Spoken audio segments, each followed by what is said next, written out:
Hey, what's up? My name is Colby Sharp. I'm a fifth grade teacher in Michigan. Today we are going to be talking about Jordan Sonnenblick's The Boy Who Failed Show and Tell. And if you look at this book, it looks like it's going to be a very fun middle grade realistic fiction novel about probably this boy, and he's got drums and there's all these kids and there's a snake. And it is a really fun middle grade novel, but it's actually a memoir. It is a memoir of Jordan's life.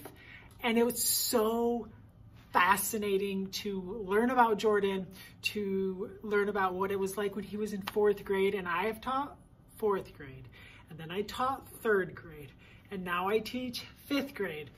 Fourth grade is just one of the most amazing years in a child's life.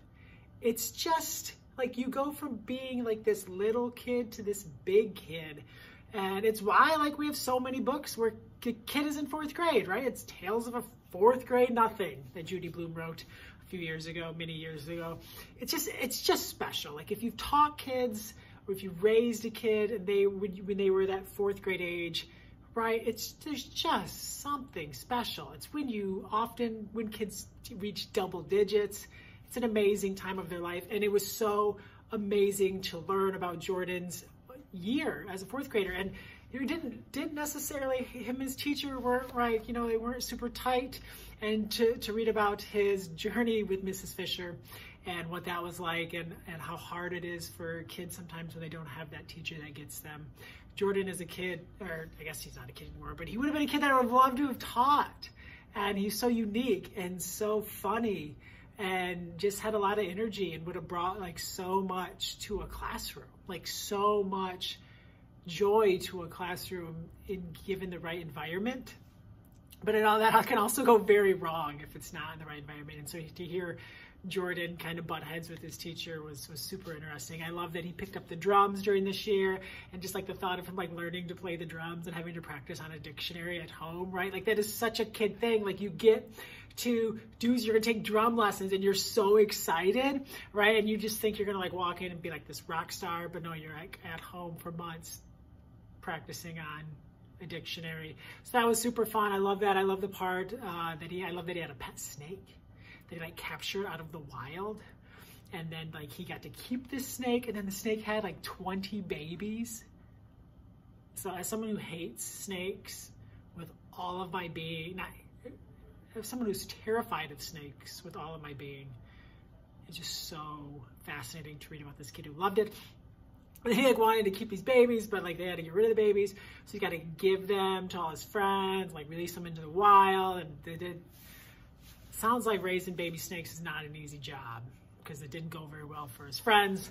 One part that I thought was really fascinating was just the anxiety that he had. His mother would take classes at Rutgers University in New Jersey, and when she would drive home, he couldn't sleep on those nights because he was so worried about his mom, and he had known friends whose parents had died, kind of coming in car accidents, making that trip back from New Jersey, and just how stressful that was to him. It felt so real.